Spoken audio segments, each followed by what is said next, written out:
A paz do Senhor a todos. Como eu disse ontem à noite, a partir de hoje, todos os dias, na hora do almoço, nós vamos estar aprendendo um pouco da palavra de Deus, uma porção da palavra do Senhor. Eu quero estar desejando bem-vindo a todos que estão entrando aí, os irmãos da Igreja Pentecostal, Poder do Sangue, os irmãos que nos seguem na página. Será uma bênção estar aqui todos os dias a partir de 11, 11h30. Hoje nós estamos entrando 11h30, mas estaremos fazendo uma força para todos os dias estar começando 11, 11h15 mais ou menos, para que nós venhamos estar aprendendo sobre a palavra do Senhor.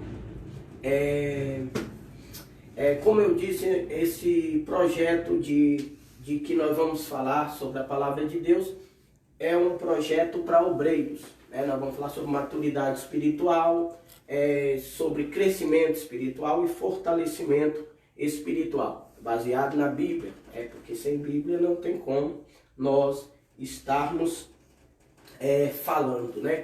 Então, nós vamos começar falando, hoje nós vamos falar sobre a vocação de Zacarias. Quem é Zacarias? Zacarias é o pai de João Batista, né? Quem não tem chamado para ser obreiro não vai gostar, mas aqueles que desejam o ministério e a vocação vão estar conosco. E cada dia nós vamos estar falando sobre um obreiro diferente, um tema diferente, né? Hoje nós vamos começar falando sobre a vocação de Zacarias, né? O pai de João Batista, e vamos falar sobre pontos fortes e pontos fracos de cada um dos obreiros, né? Se nós identificarmos com os pontos fracos, nós vamos procurar estar crescendo, né? E arrumando esses pontos fracos. Se nós nos colocar com os pontos fortes, nós vamos estar também buscando isso para o nosso ministério. Certo é que cada dia nós estaremos falando e a base do nosso ensino, né, será exatamente a vida ministerial, a vocação, né? Para você que já foi obreiro, para você que é obreiro, para você que nunca foi, não é, mas que pretende ser, né? Porque a obra do Senhor, ela depende de que nós venhamos alcançar esse patamar de crescimento. E nós estamos vivendo uma época de tanto obreiro despreparado, neófito, né, imaturos, e o único remédio para imaturidade é verdadeiramente a palavra de Deus, é o crescimento na palavra de Deus. Amém? Alguns irmãos já entraram aqui, né? Aqui já tem alguns irmãos, Luan, Arnaldo, Estela, irmã Chélia, Graciele, Eucilene, a Bruna. Alguns irmãos já entraram, né? Na medida que os outros irmãos vão entrando, nós vamos estar falando. Hoje nós vamos falar sobre Zacarias, como eu disse, e quero ler aqui um versículo em Lucas. Lucas, capítulo 1. Lucas, capítulo 1. O bom dessas lives também, transmissão ao vivo, que os irmãos podem estar interagindo com a gente, né? Aquilo que nós soubermos falar, dentro do tema falado, a gente vai falar. Se não soubermos, depois a gente vamos falar. Lucas capítulo 1, versículo 5. Eu estou um pouco nervoso também, porque é o primeiro dia, né? E aí os irmãos me ajudem aí. Nos dias de Herodes, rei da Judéia, houve um sacerdote chamado Zacarias, do turno de Abias. Sua mulher era das filhas de Arão e se chamava Isabel. Ambos eram justos diante de Deus, vivendo irrepreensivelmente em todos os preceitos e mandamentos do Senhor. Amém? Aqui nós vamos estar falando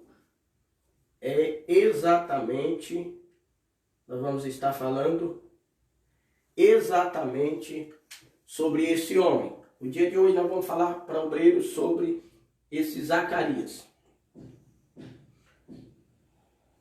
Zacarias. Quem era Zacarias? Zacarias era um dos mais quase 20 mil sacerdotes que existiam naquela época em que estava sendo preparado o caminho para o Senhor, o caminho para Jesus nascer, vir ao mundo, né? Em Gálatas capítulo 4 diz que ele nasceu na plenitude dos tempos, ou seja, o que significa plenitude dos tempos? Plenitude dos tempos significa o tempo certo, né? Jesus não nasceu antes do tempo nem depois do tempo, ele nasceu no tempo certo, em que estava tudo preparado para ele. Então, na época da plenitude dos tempos, foi que havia naquele tempo 20 mil sacerdotes, dividido entre 24 turmas ou turnos. E um desses 24 turnos vai ser o turno de Abias, que é um dos descendentes de Arão. Para ser sacerdote tinha que ser levita e tinha que ser da casa de Arão. É por isso que a Bíblia está dizendo que tanto Zacarias como a sua esposa Isabel eram levitas e da casa de Arão. Então, segundo a perspectiva histórica, um sacerdote só poderia entrar no templo uma vez na sua vida, porque pela grande quantidade de sacerdotes e por causa também da grande quantidade de famílias, 24. Então, eles faziam um sorteio das famílias, e entre as famílias, eles faziam um sorteio daquele que iria entrar no templo. Então, ele era desse turno. E alguns sacerdotes, de 18 mil a 20 mil, algum deles jamais entraria no templo. Então, como que era? 2 vezes ao dia, no período certo, eles entravam, um só sacerdote por vez, ao templo. E eles entravam uma vez, e ali eles ofereciam incenso ao Senhor, no altar de incenso. E eles ofereciam uma vez de manhã e uma vez à tarde. Cada um oferecia da sua forma. E aí, o que acontece? Esse homem, não sei se de manhã ou tarde, coube-lhe por sorte entrar naquele dia, naquele templo. Talvez aquele Zacarias, ele imaginava que ele jamais entraria, porque a Bíblia diz que ele já tinha idade avançada. Então, muitos dos sacerdotes cresceram, muitos dos sacerdotes se desenvolveram, vestiram a túnica, se prepararam, tinham seu incensário de ouro, mas jamais entraram no lugar santo para oferecer algo a Deus. Nunca tiveram experiência com Deus. Vestiam a roupa de sacerdote, eram chamados de sacerdote, mas não conseguiram exercer o sacerdócio dentro do templo. O que tem de sacerdote que nunca entrou na presença de Deus? O que tem de sacerdote que nunca ofereceu um incenso verdadeiro a Deus? E o incenso verdadeiro que eu digo é a adoração que lhe é cabível, que lhe é devida. Então nós vivemos uma época como naquela época de muito sacerdote, muitas vestes de sacerdote, muitas pessoas se dizendo sacerdote, mas poucos que têm acesso à presença de Deus. Está sobrando sacerdote, está faltando incenso. Está sobrando sacerdote, está faltando incenso. É por isso que Jesus em João 4, versículo 23 diz que o Pai procura os de adoradores que o adoram em espírito e em verdade, que lhe dão o verdadeiro incenso, que lhe dão verdadeira adoração. Aquele homem entrou e havia um costume aquele povo.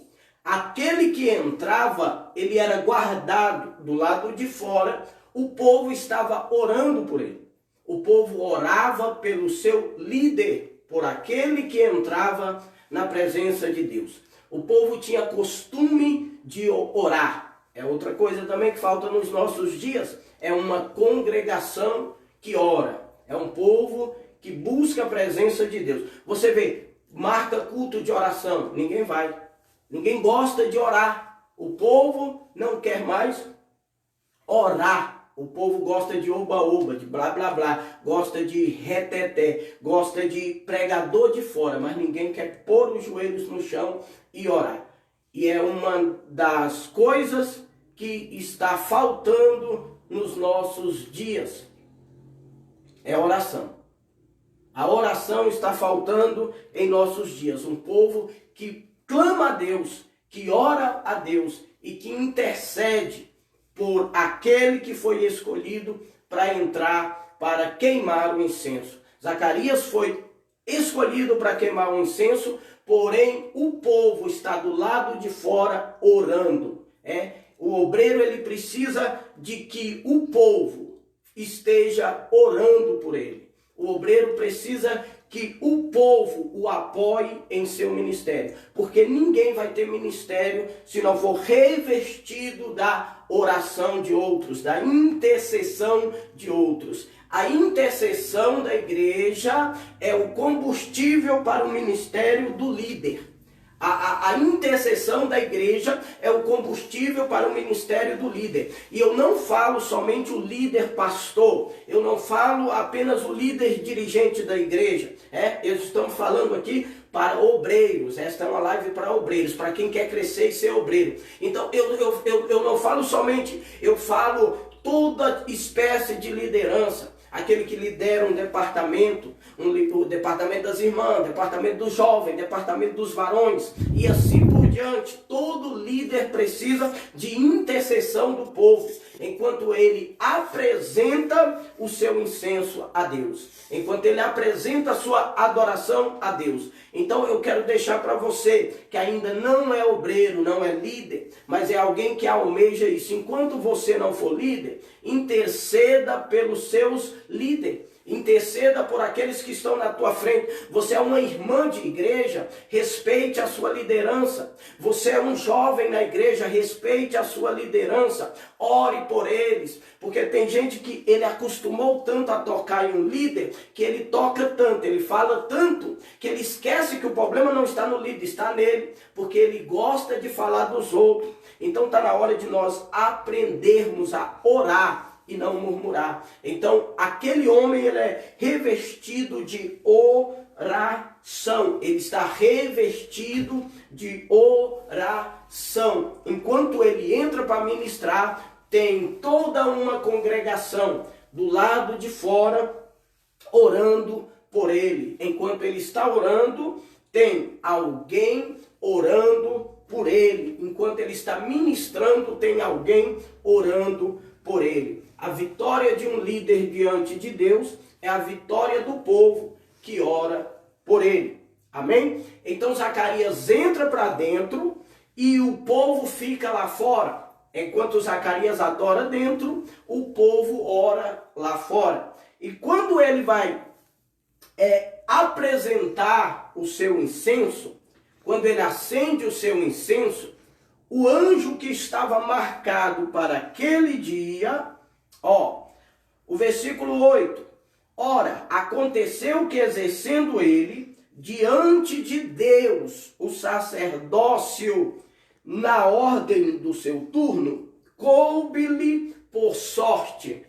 Exercendo ele o sacerdócio na ordem do seu turno, coube-lhe por sorte. Não coube-lhe por sorte. A Bíblia diz coube-lhe por sorte, mas esta sorte aqui quer dizer Deus escolheu. Por quê? Porque ele estava exercendo diante de Deus. Versículo 8.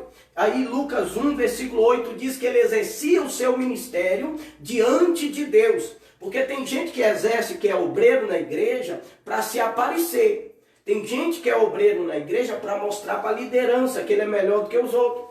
Para mostrar para o pastor que ele está acima dos outros. Ele quer fazer tudo para mostrar que ele é e os outros não são. E às vezes por interesse. Muitos pastores que abrem a igreja por interesse financeiro e não nas almas. Então ele não está diante de Deus oferecendo. O apóstolo Paulo diz no livro de Filipenses, o apóstolo Paulo diz dos homens que pregam o evangelho, uns por inveja e outros por contenda, porque querem se degladiar para mostrar quem ganha mais alma, quem enche mais a igreja, quem ganha mais dinheiro, quem compra mais carro por intermédio da obra. Então isso não é diante de Deus, não é para Deus. E aqui eu aprendo com Zacarias que o ministério nós temos que exercê-lo para Deus e não para o homem. Nós não temos que ser pastor porque o povo quer, mas porque Deus escolheu. Nós não temos que ser pastor